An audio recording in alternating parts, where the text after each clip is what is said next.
नमः श्रीवर्धमानाय निर्धूतकलिलात्मने सालोकानां त्रिलोकानां यद्विद्यादर्पणायते। देखिए, दो बातें होती है, एक होता है पाप का भय और एक होता है पाप के उदय का भय। क्या कहा? पाप का भय और पाप के उदय का भय।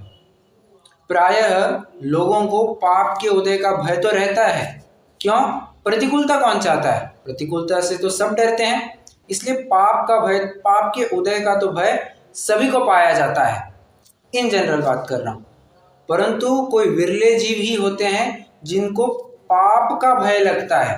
ये पाप का भय मतलब पाप कार्य करने का भय, पाप के उदय का भय नहीं, पाप को करने का भय लगता है। और जिनको पाप करने का भय लगता है वे ही जीव भव्य जीव कहला सकते हैं। धीरे धीरे देखिए, पाप है क्या? दुख का कारण बुरा कार्य ही पाप है। ठीक है, अब जो दुख दे उन कार्यों में प्रवृत्ति करना, ये तो पाप कार्य हो गया। और जो पाप कार्य नहीं करना चाहता है वे ही सज्जन, वे ही ज्ञानी जीव होते हैं। ज्ञानी पुरुष इतना पुरुषार्थ फिलहाल नहीं कर पा रहा है कि वो सब प्रकार से पाप आरंभ के कार्य को त्याग दे, तो जितना संभव हो वो अब मर्यादाएं करते जा रहा है। आ रही बात, यही चर्चा आ रही है, चर्चा में यही बात आ रही है। दिग्व्रत में उन्होंने पहले सीमा बांधी, अनर्थ दंड व्रत के द्वारा मर्यादा के अंदर ही अनावश्यक पापों से निवृत्त हुआ, और अब भोगोपभोग परिमाण व्रत के माध्यम से वो आवश्यक उन पापों में भी, आवश्यक उन आरंभ परिग्रह में भी हीनाधिक रूप से कटौती या एक क्या कहना चाहिए, कम करते जाता है। अपनी आरंभ परिग्रह के लेवल को, आवश्यक आरंभ परिग्रह को भी कम करते जाता है, क्योंकि उसका अंतिम ध्येय है मुनि अवस्था धारण करना, जहाँ पर ना आरंभ है, ना परिग्रह है, ना पाप है, ना और कुछ है। वहाँ पर तो पापों का 108 कोटि से त्यागी बताया जाता है। भोगोपभोग परिमाण व्रत की चर्चा हमारी चल रही है। चर्चा का विषय कल ये चला कि कोई व्यक्ति 5 अभक्षों में, विस्तार रूप से 22 अभक्षों में, ये थोड़ा और विस्तार से जो 8 मूल गुण भी कैसे कहें, जो मध्य मांस मधु है, उनको परिमाण का विषय ना समझ ले। मतलब कोई भोगोपभोग परिमाण व्रत के अंतर्गत उनका भी परिमाण किया जा सकता है, ये ना समझ ले। इसलिए उन्होंने 3 गाथाएं 3 श्लोक डाल दिए, 84, 85, 86। ये आपको अगर नंबर ये ध्यान रहे तो बहुत अच्छा, नंबर ध्यान न रहे तो ठीक, आपको ये 3 श्लोक तो याद होने ही चाहिए। तीनों श्लोक फटाफट एक बार फिर से बोलेंगे। त्रसहति परिहरणार्थं क्षौद्रं पिशितं प्रमाद परिहृयते मध्यम च वर्जनीयं जिन चरणौ शरणमुपयाते अल्पफल बहुविघातान् मूलकमाद्राणि शृंगवेराणि नवनीतनिम्बकुसुमं कर्तकमित्येवमवहेयं यदनिष्टं तद्व्रतयेद्यच्चानुपसेव्यमेतदपि जह्यात् अभिसन्धिकृता विरतिर्विषयाद् योग्याद् व्रतं भवति। इन बिंदुओं के ऊपर कल हमने चर्चा की थी। पहले श्लोक में त्रसघात और नशाकारक की बात की, दूसरे श्लोक में बहुविघातान कहकर के बहुघात वाले वस्तुओं की चर्चा की, और तीसरे श्लोक में, तीसरे माने इस ग्रुप के तीसरे श्लोक में अनिष्टकारक और अनुपसेव्य अभक्ष्य की चर्चा की। और ये हमने सदाशिव दास जी की वचनिका के माध्यम से भी ये समझा था कि मध्य मांस मधु तो आजीवन त्यागने योग्य है, सप्त व्यसन तो आजीवन त्यागने योग्य है, रात्रि भोजन आजीवन त्यागने योग्य है। सदाशिव दास जी ने तो यहाँ तक बात लिख दी थी, अगर तुम्हारा पुरुषार्थ हो तो आजीवन के लिए हरि का भी त्याग कर दो। क्यों? क्योंकि हरि में भी भले ही वो परिपक्व हो गई है, वनस्पति परिपक्व हो गई है, फिर भी उसमें जीव तो है ना, और संख्यात असंख्यात जीव पाए जाते हैं, मतलब काफी सारी हिंसा उसमें होती है। अतः हरि का जितना त्याग हो सके करना चाहिए, ऐसा सदाशिवदास जी कह रहे हैं। अगले श्लोक के माध्यम से 87 नंबर के श्लोक के माध्यम से हमने ये समझा कि नियम किसे कहते हैं और यम किसे कहते हैं। तो नियम माने जो मर्यादित काल के लिए ग्रहण किया जाता है, व्रतों का ग्रहण अगर मर्यादित काल के लिए हो तो उसे नियम कहा जाता है। और यावत जीवन मतलब फुल लाइफ, जितनी जिंदगी है उस तक, वहां तक व्रतों के पालन का प्रतिज्ञा है तो उसे यम कहेंगे। अब यम मतलब हाँ क्या होता है, वो भूत पिशाच जो कोई होते हैं ना, यमराज, सॉरी मैं भूल गया, यमराज, जिसे मृत्यु का सरदार कहा जाता है। तो वो वाला अर्थ यहाँ पर मत लगाना। यम मतलब आजीवन ग्रहण की गई प्रतिज्ञा, आजीवन के लिए ग्रहण की गई प्रतिज्ञा। ओके, आज हमें बचे हुए 3 श्लोकों की चर्चा करनी है और फिर इसके माध्यम से अपना ये चौथा अधिकार भी पूरा हो जाएगा। फिर अपन 5वें अधिकार की चर्चा कल से प्रारंभ करेंगे। आइए 88 नंबर का श्लोक पढ़ेंगे। अब यहाँ पर 88 नंबर के श्लोक में वास्तव में कहने जा रहे हैं कि परिमाण किस किस में हो सकता है।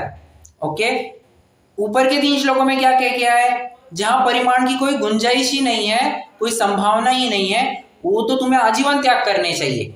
अब यहाँ पर कह रहे हैं तुमसे आजीवन त्याग नहीं हो पा रहे होंगे, परंतु इनमें परिमाण जरूर किया जा सकता है। पढ़ते हैं, भोजन वाहन शयन स्नान पवित्रांग राग कुसुमेशु तांबूल वसन भूषण मन्मथ संगीत गीतेषु। बहुत सारे नाम ले लिए यहाँ पर। भोजन, वाहन, शयन, स्नान, पवित्र,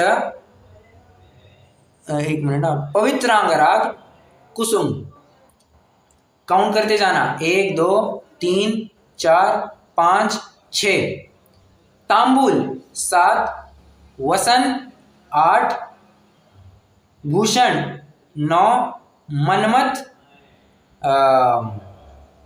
10, संगीत 11, गीत 12। एक प्रकार से अगर आप यहाँ देख पा रहे होंगे तो 5 ही इंद्रियों के विषय ले लिए हैं। भोजन कह करके रसनेन्द्रिय ले लिया, शयन स्नान आदि कह करके पवित्रांग राग कह करके स्पर्शनेन्द्रिय ले लिया, घ्राणेन्द्रिय ले लिया, संगीत गीत कह करके कर्णेन्द्रिय ले लिया, और क्या होता है नेत्रेंद्रिय का यहाँ पर लिया नहीं है, परंतु ठीक है, इसमें गर्भित समझ लेना, उसकी भी चर्चा करेंगे अपन। एक एक की चर्चा करते हैं। भोजन में भोग परिमाण व्रत।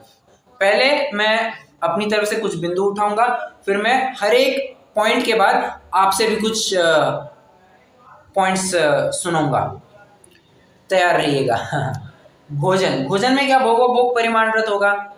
मान के चलिए, सबसे बेस्ट एग्जांपल तो है कि षटरस का पालन करना। षटरस का पालन करना एक प्रकार से भोग परिमाण व्रत है। और बताता हूं मैं, ये आप नोट करते जाइए। हाँ, लिखिए श्लोक नंबर 88, पॉइंट नंबर 1, भोग परिमाण व्रत के मतलब भोग परिमाण व्रत किस प्रकार हो सकता है। पॉइंट नंबर 1, भोजन में कैसे होगा। फिर उसके सब पॉइंट्स लिखिए, 1 2 3 4 ऐसे लिखते जाइए, ABCD जो लिखना है लिखिए। भोजन में पहला पॉइंट लिखेंगे षटरस का पालन, दूसरा लिखेंगे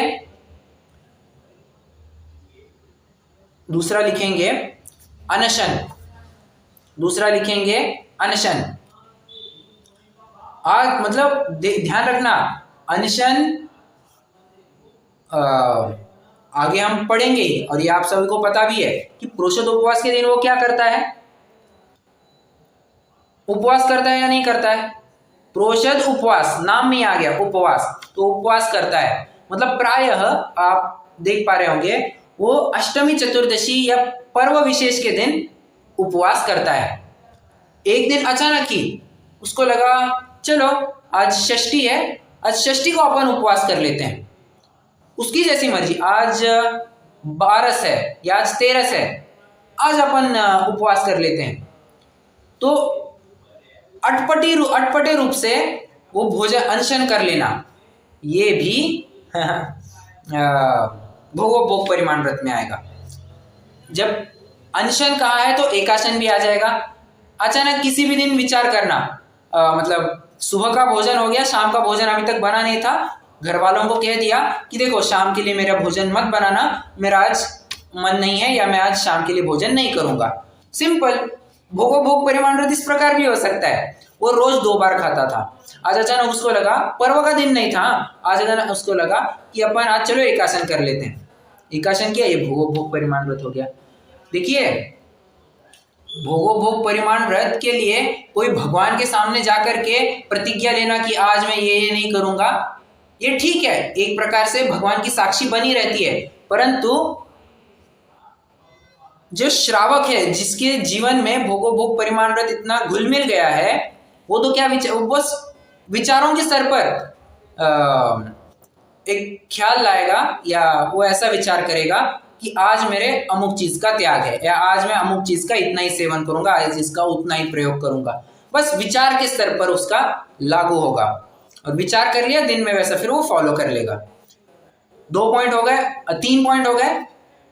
एकाशन हो गया, और लिखना अवमोदर्य। आपको थोड़ी हिंट मिल रही है क्या, मैं कहां से पॉइंट उठा रहा हूं?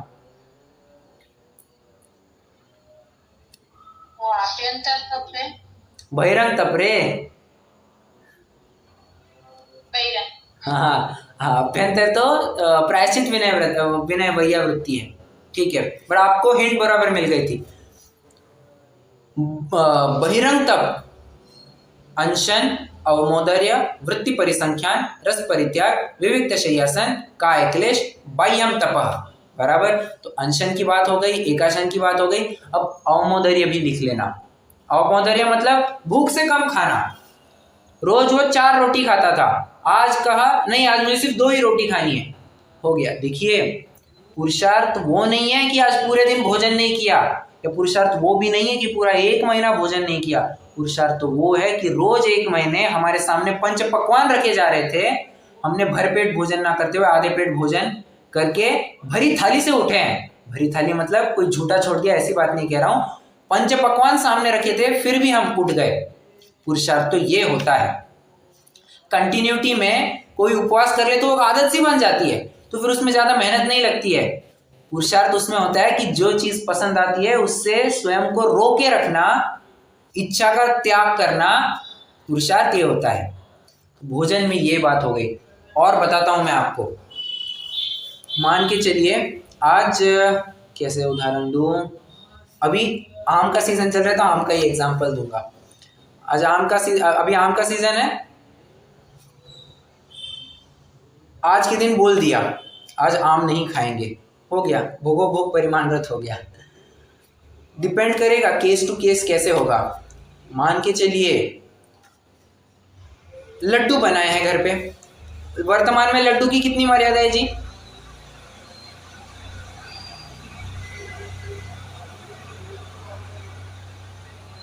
लड्डू की कितनी मर्यादा चल रही है?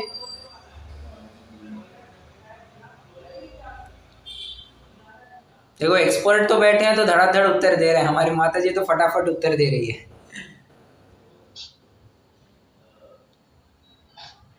वैसे तो आटे की तो 5 दिन की है, पर लड्डू की भी 5 दिन है। बराबर, आटे प्रमाण मर्यादा चलेगी, लड्डू की आटे प्रमाण मर्यादा चलेगी। हाँ, अगर उसमें पानी नहीं डाला है तो, पानी डाला है तो फिर वो 24 घंटे की मर्यादा हो जाएगी। ओके, अपन मान के चल रहे कि 5 दिन की मर्यादा है, ठीक है। तो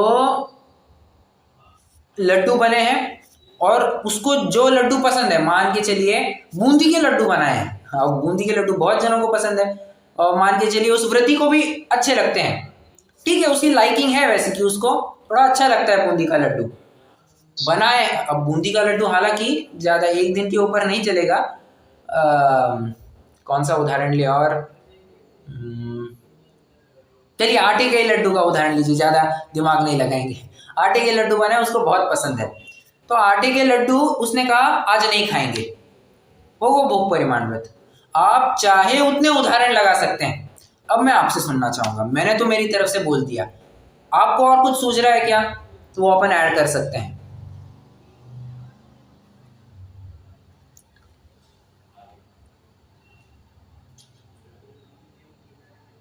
जैसे कोई भी बोलिए, बोलिए कोमल जी, बोलिए, आप बोलिए। कोई भी एक रस का भी त्याग करता है ना, जैसे कभी नमक छोड़ दिया, कभी घी छोड़ दिया। वही षटरस का पालन, वो बात कवर हो गई।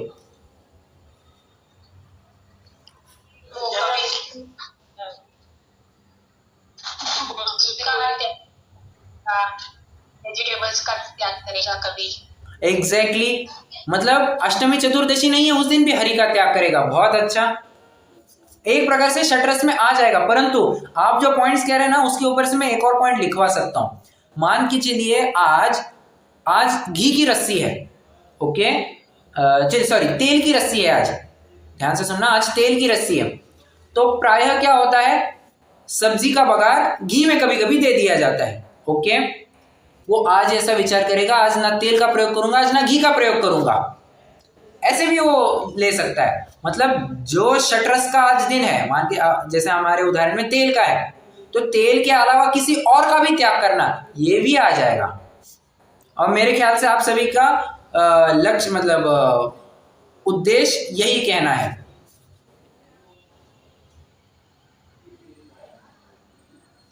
और बोलिए, बहुत अच्छा बोल रहे हैं।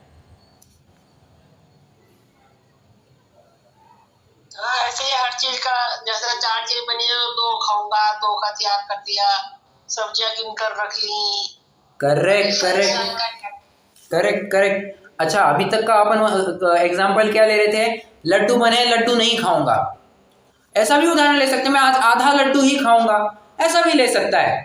हाँ, इसमें कोई हार्ड एंड फास्ट नहीं है। आ जाएगा।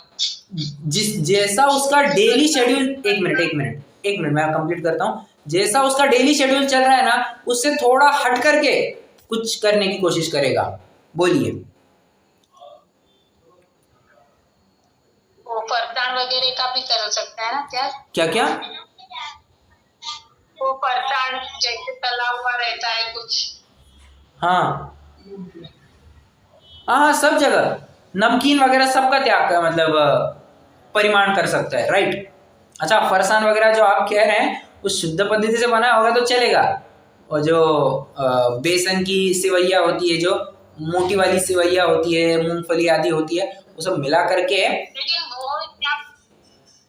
वो तो शुद्ध पद्धति से ही बना रहेगा, लेकिन कभी ऐसा ये कर सकता है ना कि आज नहीं खाऊंगा। हाँ, राइट, कर सकता है, नहीं खाऊंगा, बराबर। आज मैं ब्रेकफास्ट नहीं करने का, लंच ही ले लूंगा सीधा। ओके, ये यस, आज मैं 2-3 बार नहीं, आज मैं 2 ही बार भोजन करूंगा, ऐसा भी हो। मतलब प्रायः किसी का होता है। मैं मेरे एग्जांपल से बताऊं तो मेरा सुबह का एक नाश्ता होता है, दोपहर का भोजन मतलब भोजन होता है, और फिर सीधे शाम का अपना चौयार हो जाता है, बराबर। तो ये 3 बार हो जाता है। तो मैं भी कभी ऐसा ले सकता हूँ कि मैं आज सुबह का नाश्ता नहीं करूंगा, मैं सीधा भोजन ही कर लूंगा, संभव है ऐसा, ये भी परिमाण में आ जाएगा। बहुत अच्छा। तो मुझे लगता है भोजन के कंसेप्ट अब क्लियर हो गया है कि परिमाण किस प्रकार से कर सकता है। अच्छा, कई बार ऐसे भी ले सकते हैं कि मैं ये 1 घंटे तक कुछ नहीं खाऊंगा। राइट, बहुत अच्छा। ये हमारी दादी जी को एक बहुत अच्छी आदत है, वे खाना हो गया, खाना या पीना जो कुछ भी हो गया ना, वे तुरंत पचकान ले लेते हैं। कोमल जी, आपको शायद ये वर्ड बहुत परिचित होगा।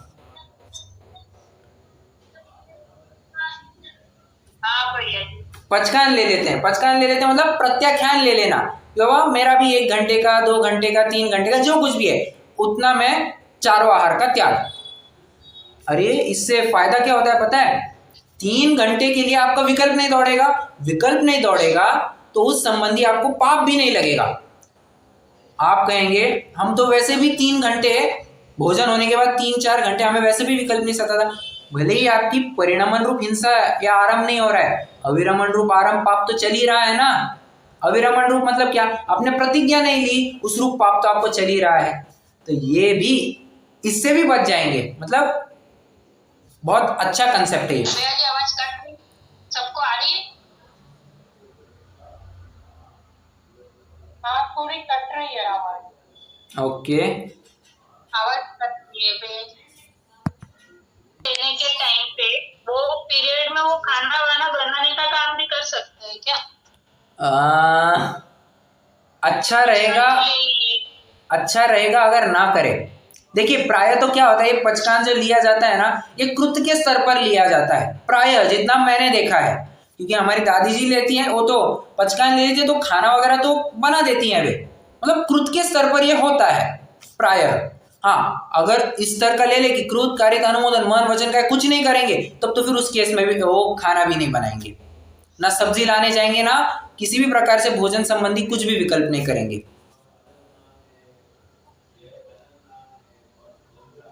ओके, अच्छा एक और बात बताऊंगा मैं, आपको भी ये इंटरेस्टिंग लगेगी, आप ट्राई भी कर सकते हैं। वैसे मैं तो प्राय करते ही रहता हूं। मटकी की जो सब्जी है उसके साथ नींबू अच्छा लगता है? हाँ या ना, पहले इतना तो बोलिए। ये मटकी की सब्जी मतलब अभी नॉर्थ में क्या वो मूंग के दाने जैसी रहती है, वही ना? राइट, उसको हिंदी में क्या कहते हैं प्रॉपर, मैं तो मटकी ही जानता हूँ। और क्या है हमारे गुजराती में मट बोलते हैं, मट। हाँ, मट बोलते हैं, बराबर।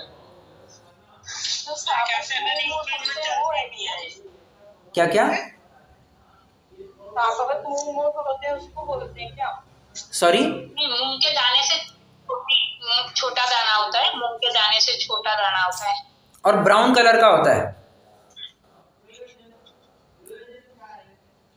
चलिए छोड़िए जो कुछ भी है, अब मटकी में नहीं जाएंगे। जो घर पे मिक्स सब्जी बनाई जाती है, पाव भाजी की सब्जी जिसे बोलते हैं, उसमें तो नींबू अच्छा लगता है, हाँ या ना, पहले इतना कंफर्म कीजिए। भैया जी। हाँ, तो वो परिमाण कैसे करेगा, आज इस सब्जी में मैं नींबू नहीं डाल करके खाऊंगा, हो गया ये उसका भोग परिमाण व्रत हो गया। देखिए इसके लिए कोई अलग से करने की जरूरत नहीं है कि अनशन कर लिया और व्रत कर लिया, छोटी छोटी पद्धतियों से भी हम वो खाना खाने के टाइम पे भी कर सकता है ना? हाँ कर सकता है, बिल्कुल कर सकता है।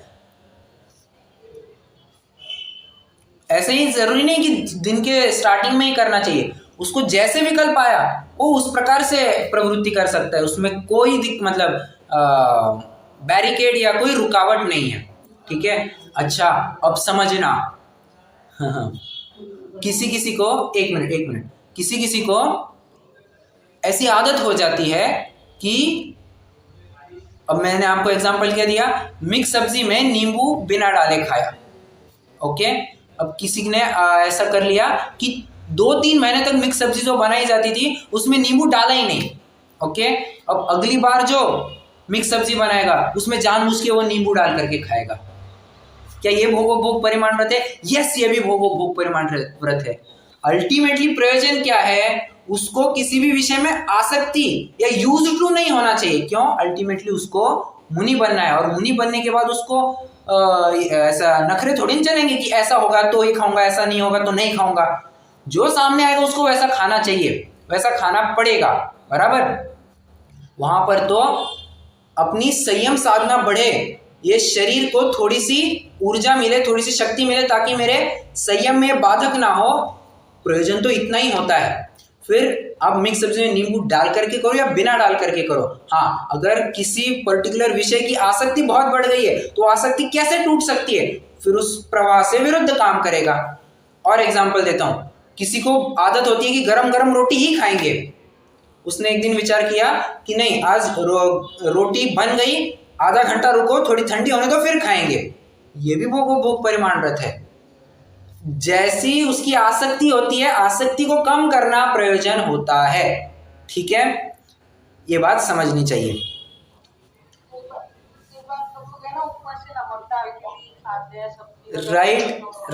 राइट। ऊपर से नमक सब्जी में नमक डाल करके खाते हैं, या दाल वगैरह में नमक डाल करके खाते हैं। आज उसको लगा कि नमक कम है, मिर्च कम है, बिना नमक मिर्च के ऐसे खा लिया, ये भी संभव है। अरे अपने टोडरमल जी का क्या हुआ था? टोडरमल जी तो 6 महीने उनको ख्याल में ही नहीं आया कि कुमकुम जी आपका माइक चालू है।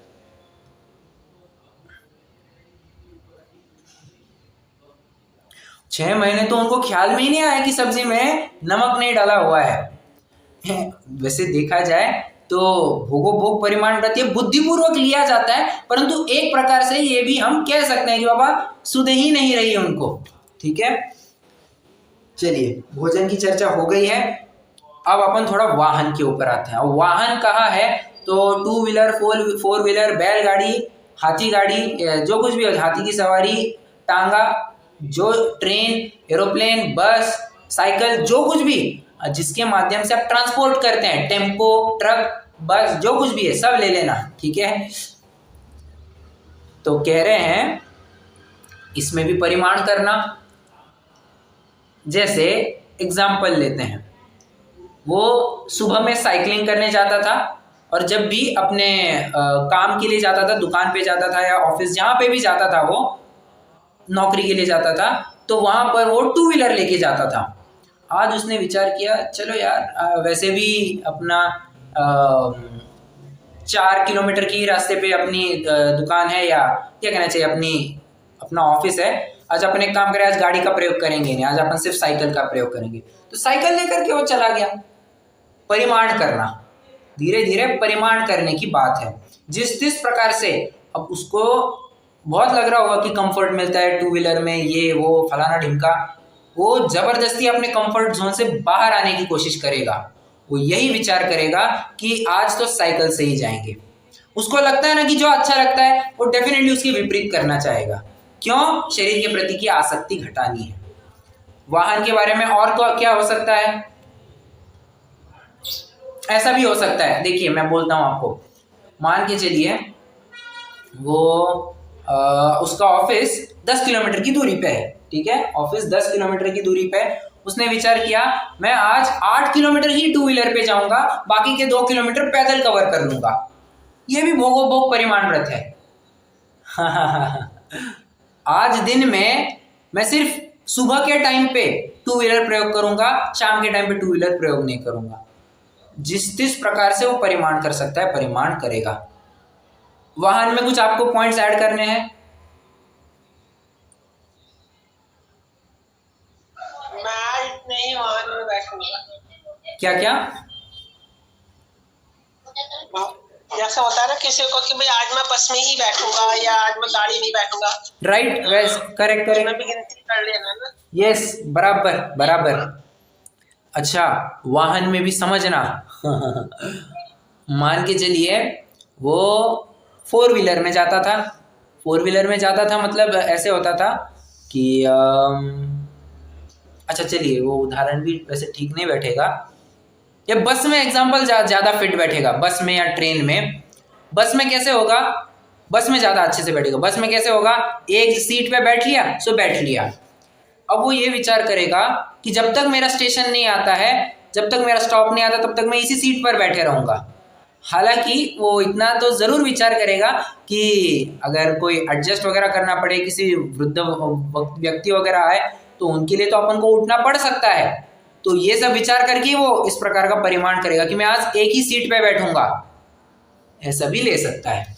ओके, भोजन, वाहन, शयन। तीसरा क्या है? शयन। शयन में क्या आ सकता है? आज मैं, अब शयन मतलब सिर्फ बिस्तर ही मत लेना, शयन संबंधी जो कुछ भी वस्तुएं आती है सब लगा लेना। जैसे ठंड के दिन है, कड़ी ठंड के दिन है, वो 3-3 रजाइयां लेकर के सोता है। आज उसने विचार किया आज एक रजाई हटाएंगे और फिर सोएंगे, सिर्फ 2 रजाई में सोएंगे। हो गया, ये वो भूख परिमाणरत है। आज अपन गद्दे का प्रयोग नहीं करेंगे, आज अपन चटाई पे सोएंगे। रोज वो गद्दे पे सोता था, आज अपन चटाई पे सोएंगे। हो गया, ये भी परिमाण हो गया।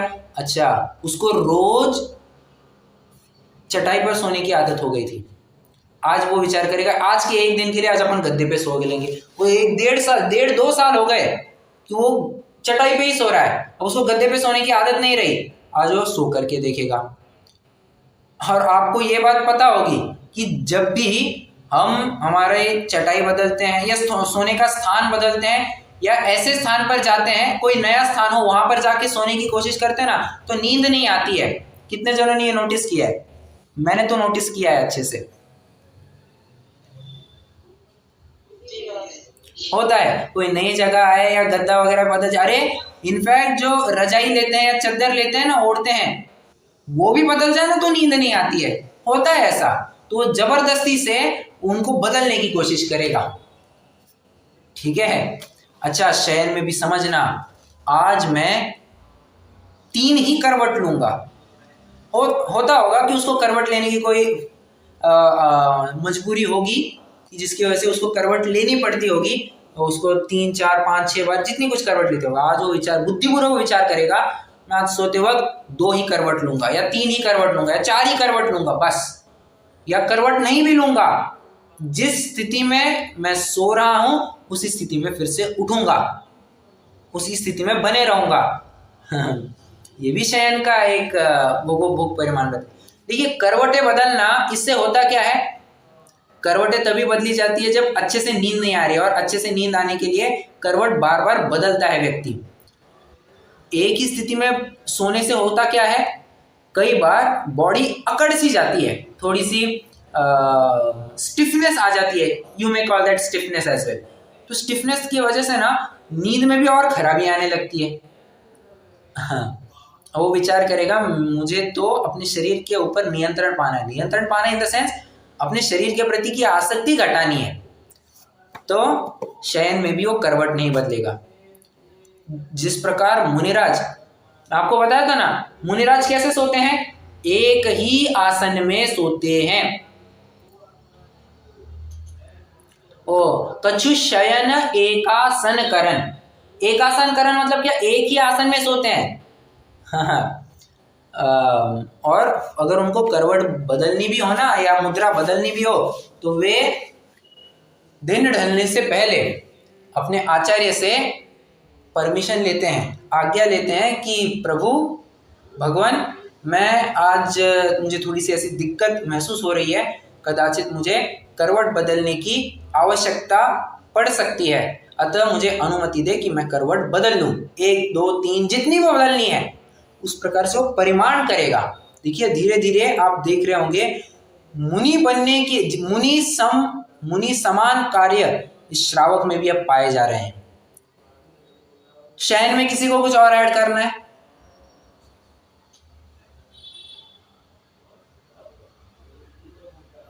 बेस्ट एग्जांपल, आज मैं बिना पंखे के सोऊंगा। आज मैं बिना पंखे के सोऊंगा, ये भी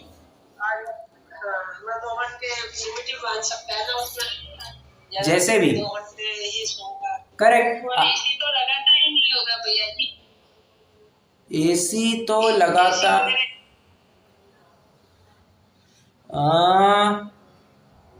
एसी लगाना नहीं लगाता होगा, नहीं लगाता होगा, क्योंकि अनछने जल का वहां पर प्रयोग होता हुआ दिखाई देता है उसको, तो कूलिंग वगैरह जो कुछ भी देखता है उसमें इलेक्ट्रिसिटी भी ज़्यादा कंज्यूम होती है, सब बातें, तो वो नहीं करेगा। शायद ही, मैं तो ये कह रहा हूँ, शायद ही वो पंखा भी चलाए। तो पंखा कैसे चलाता होगा, अरे हैंड फैन होता होगा ना, उसका प्रयोग करता होगा, तो वो विचार करेगा आज मैं हैंड फैन का भी प्रयोग नहीं करूंगा, जैसी परिस्थिति है वैसे सोऊंगा। हाँ, बहुत बड़ी बात है। कई लोगों को, अब गर्मी के दिन है, गर्मी के दिन में आदमी, लिटरली कह रहा हूँ, पागल हो जाता है। अगर थोड़ी सी भी वेंटिलेशन की व्यवस्था ना हो तो पागल हो जाता है आदमी, अरे गर्मी, हाय गर्मी, उफ गर्मी, हाय गर्मी, उफ गर्मी, चालू हो जाता है, पसीना पोंछने लगता है। आज की ताज़ा घटना बताता हूँ मैं। आज सुबह मैं एग्ज़ाम के लिए गया था, पेपर लिखने के लिए, तो पेपर लिखते वक्त शुरुआत का एक 15 मिनट 20 मिनट हमारा जो क्लासरूम था, उस क्लासरूम में ना लाइट चलाई है ना पंखा चला है, कुछ नहीं। सब जन पेपर लेके हवा मारते मारते परेशान है। कोई रुमाल से अपना पसीना पोंछ रहा है, कोई हवा मार रहा है, कोई कुछ कर रहा है, मतलब हालत खराब हो गई थी। हालत ऐसी खराब हो गई थी तो सब हवा मारने लग गए। अब ऐसे में वो विचार करेगा कि अपन को हवा नहीं मारनी, कितनी भी गर्मी हो जाए, चाहे उतनी लाख प्रतिकूलता आ जाए, अपन को टस से मस नहीं होना है। ये अभी हालांकि प्रकरण अपना शयन का चल रहा है, परंतु प्रकरण चलते चलते यहाँ तक पहुंच गए हैं। स्नान की बात अपनी हो गई थी। आज मैं इतनी पानी में स्नान करूंगा, आज मैं रिठा सीके कई जो भी शुद्ध पद्धति से बनाई होगी उसका प्रयोग करता होगा, रोज करता होगा, कर सकता है, कुछ कह नहीं सकते। तो आज के दिन उसका परिमाण कर लेगा। आज मैं 2 बार नहीं नहाऊंगा, आज मैं सिर्फ 1 ही बार नहाऊंगा, इस प्रकार भी परिमाण कर सकता है। तो चाहे उस प्रकार से परिमाण हो सकता है। स्नान हो गया। अब मैं थोड़ा सा फास्ट चलूंगा क्योंकि इसमें मुझे तो कुछ पॉइंट्स ऐड करने वाले हैं। पवित्रांगराग, पवित्रांगराग मतलब विलेपन, चंदन, उभटन जो कुछ भी लगाता होगा उसमें भी परिमाण करेगा। ओके, 1 मिनट हाँ जरा।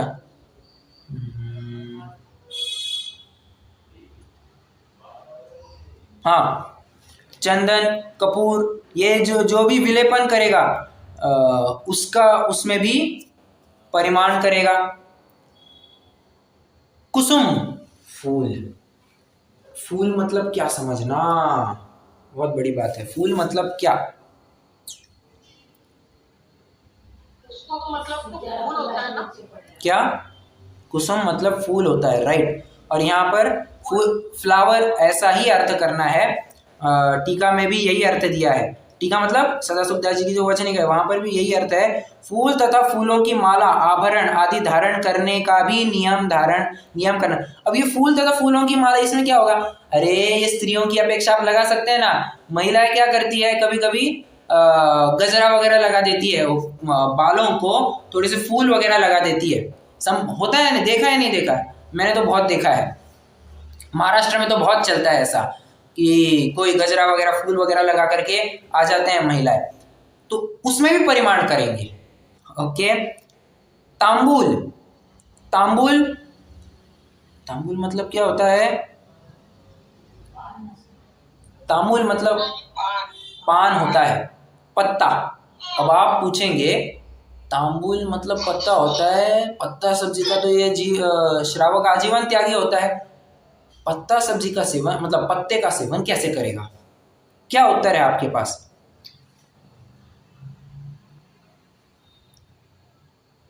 पान का तो त्याग कर देगा, ये खाता नहीं होगा वैसा तो, लेकिन खाएगा तो उसमें आगे 2 दिन छोड़कर खाऊंगा। नहीं, पत्ते का तो मैं वही कह रहा हूं, पत्ते का तो आजीवन त्यागी हो गया है, तो तांबुल कैसे लिख दिया? वो मेडिसिन है, जो मेडिसिन नहीं, अरे इसका उत्तर तो देखिए। तांबुल मतलब आज के जमाने में हम पत्ता मतलब ऐसा कह रहे हैं। हो सकता है आचार्य समंतभद्र के काल में तांबुल मतलब ऐसा कोई रूढ़ी शब्द होगा जिसका सेवन किया जाता होगा। संभव है? नहीं संभव है? बिल्कुल संभव है। तो इसमें हम कुछ नहीं, यहाँ तांबुल मतलब तांबुल ही लेना, कोई एक ऐसी होगी शुद्ध सात्विक चीज जिसका प्रयोग करता होगा, वो ध्यान से समझना, होगी कोई शुद्ध सात्विक चीज जिसका वो प्रयोग करता होगा। अब अर्थ नहीं अपन जानते उस समय में आचार्य समंतभद्र को क्या लिखना होगा, ठीक है? तो इसको ऐसे सस्पेंस में ही रखना बेटर है, वरना पत्ता कहेंगे तो फिर दिक्कत हो जाएगी कि पत्ता सब्जी का पत्ते का सेवन कैसे कर रहा है।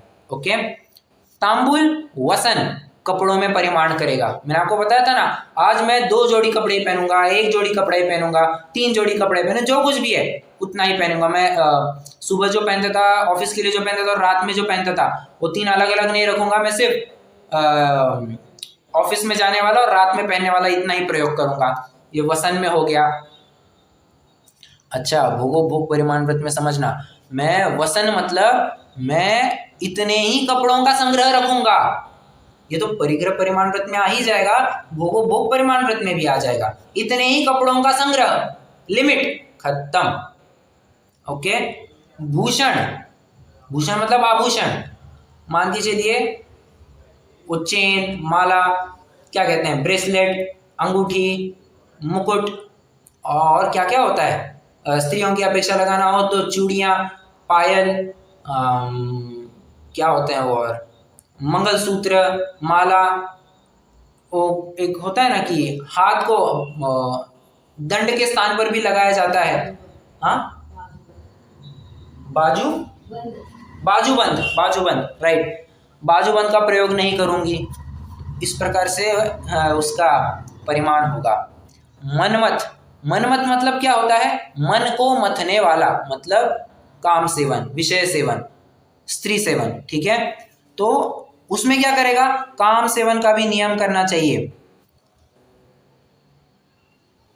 मतलब वो क्या विचार कर रहा है, एक प्रकार से अगर उसको लग रहा है कि अपन स्त्री का सेवन करे, परंतु पुरुषार्थ करके स्त्री का सेवन नहीं करेगा, उसको लग रहा है कि अभी फैमिली बढ़ाने की ज़रूरत है और बच्चे होने चाहिए, तो उस हिसाब से वो विचार करेगा अपन स्त्री सेवन करेंगे, परंतु उससे भी रिफ्रेन करना, स्वयं को रुकाना, ब्रह्मचर्य से रहना, ये भी भोग में आएगा, ठीक है। और संगीत, गीत, संगीत और गीत में क्या फर्क है वैसे?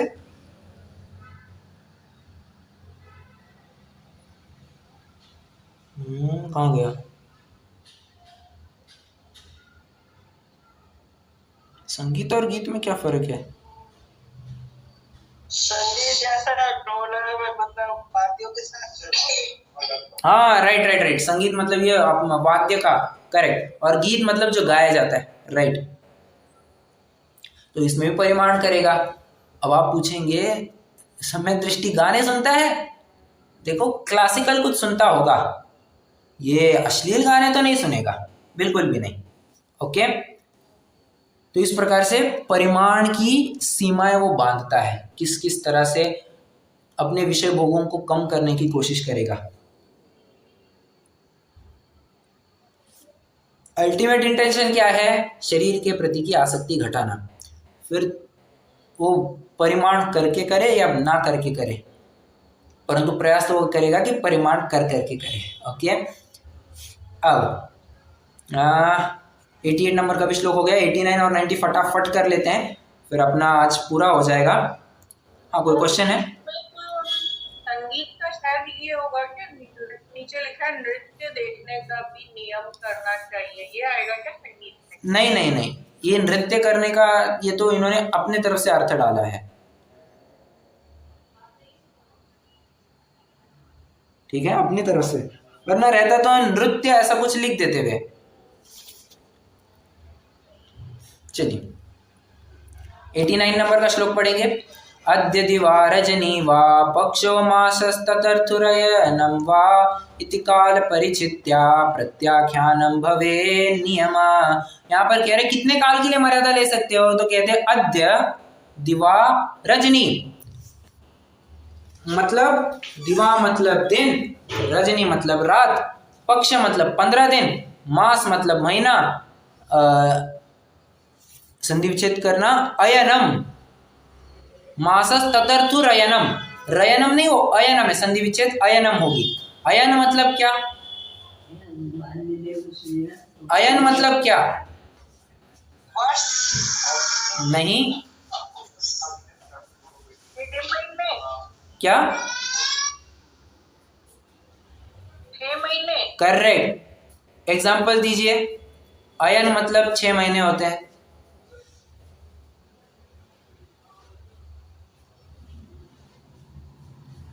रामायण, ऐसे वो 2 अयन का, हाँ, अब वो भी बनेगा, उत्तरायण दक्षिणायन, करेक्ट। और एक यहां से भी बनेगा रामायण। युद्ध कितने काल के लिए चला था? 6 महीने के लिए चला था, बराबर 6 महीना इज इक्वल टू अयन, इसीलिए उसे कहते हैं राम आयन। ओके। इति काल परिचित्या प्रत्याख्यानम भवेन्यम, प्रत्याख्यान लेगा इनका, जैसा उसको योग्य लगे उस हिसाब। अब लकीर के फकीर नहीं बनेंगे। यहाँ पर कहा है एक घड़ी एक मोर प्रहर दिन जितना भी बने उस हिसाब से बनना। यहाँ पर श्लोक में तो लिखा है कि दिन रात इतना ही लेंगे, वैसा भी नहीं, उसको जिस प्रकार से बने, हफ्ता, घड़ी, घंटा, दिन, आधा दिन, पौना दिन, पूरा दिन, सिर्फ दिन, रात्रि, जिस प्रकार से बने वो उस प्रकार से करेगा। ओके, एक काल का परिमाण हो गया। और फिर अपन भोगो भोग परिमाण व्रत में एक शब्द और देख करके आए हैं, क्या?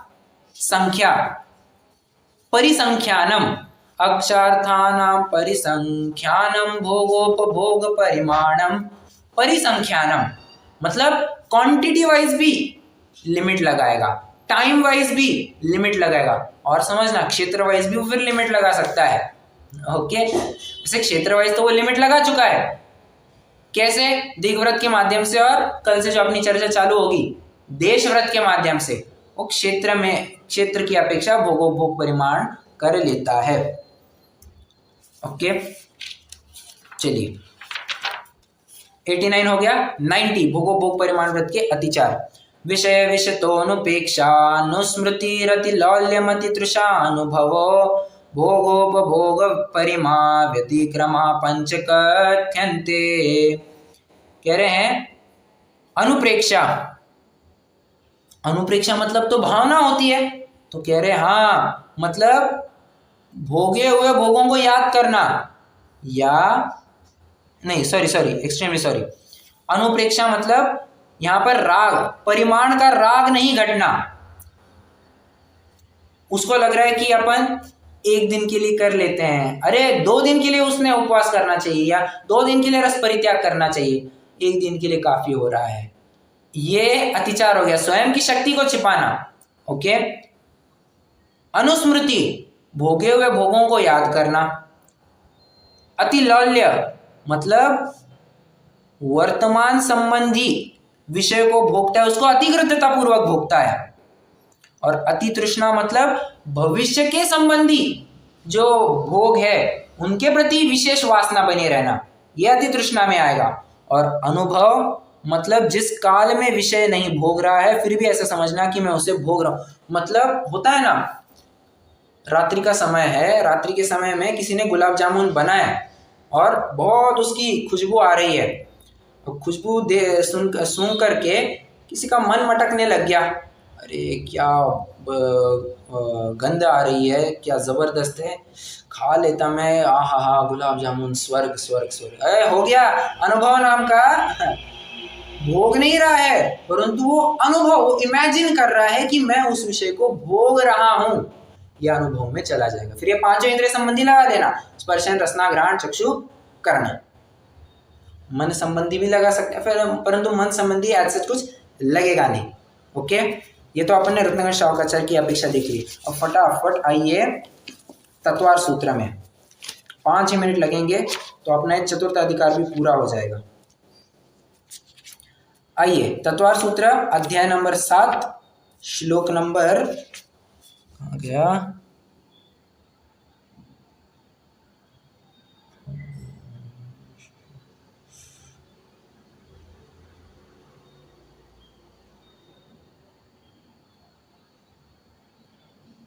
अरे कहाँ गया,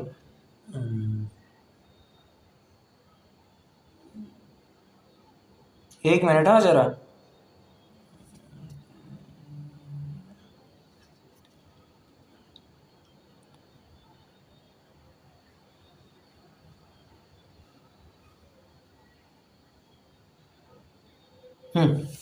ओके। सचित्त संबंध सम्मिश्रा विषवधु पक्वाहाराः, 35 नंबर का श्लोक है। ओके, ये भोगो भोग परिमाण व्रत के अतिचार बताएं। कह रहे हैं सचित्त, सचित्त संबंध और सचित्त सम्मिश्र। मतलब क्या? सचित्त मतलब जैसे आम है, केला है, लौकी है, उनका डायरेक्ट सेवन करना, ओहो ये भोगो भोग परिमाण व्रत में जाएगा। मतलब कह रहे हैं वस्तु को अचित करके खाना। देखिए सचित्त त्याग प्रतिमा का बीज यहाँ पर पड़ रहा है, आप देख पा रहे होंगे, सचित्त त्याग प्रतिमा का बीज यहाँ पड़ रहा है। सचित्त वस्तु का सेवन नहीं करना, अचित्त करके खाएगा। केला भी खाने कैसे खाएगा? छिलके उतार लिए खाना चालू करिए, नहीं, छिलके उतारेगा, उसके बाद नीचे से उसके 3 हिस्से करेगा, बराबर। एक पॉइंट पे आप उंगली बस लगाएंगे और आगे ढकेलते जाएंगे, उसके केले के 3 हिस्से होते जाएंगे। 3 फाड़ कहिए, 3 हिस्से कहिए। सिर्फ इतना किया, उससे भी काम नहीं रखेगा, तो उसको बराबर मैश करेगा, उसका थोड़ा लगदा बनाएगा और फिर सेवन करेगा, अचित्त करके खाएगा। ये सचित्त मतलब सचित्त सेवन करता है, अतिचार लगेगा। सचित्त संबंध, संबंध मतलब क्या, 2 वस्तु, एक अचित्त और एक सचित्त, इन 2 वस्तुओं का मिश्रण हो गया जैसे, और वो अलग किए जा सकते हैं, मतलब क्लियरली आइडेंटिफाइबल है कि अलग अलग हो सकते हैं। जैसे मान के चलिए सब्जी में बाल गिर गया या कोई जीव आकर के मर गया, ये क्या हो गया, हमारा भोजन है अचित्त, जीव आ गया, ये हो गया सचित्त, ये सचित्त संबंध, क्लियरली डिस्टिंग्विश कर पा रहे हैं ना, तो ये सचित्त संबंध हो गया। और सचित्त सम्मिश्र मतलब क्या, ठंडा पानी गर्म पानी मिक्स कर दिया, मर्यादित पानी अमर्यादित पानी मिक्स कर दिया। मुझे बताएंगे आप क्या मर्यादित पानी अमर्यादित पानी आप अलग करके दिखा सकते हैं?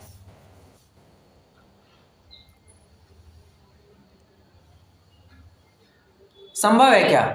नहीं, संभव नहीं है। तो इस तरह से घुल मिल जाना कि उसको अलग करना संभव नहीं है, उसे कहते हैं सचित्त सम्मिश्र।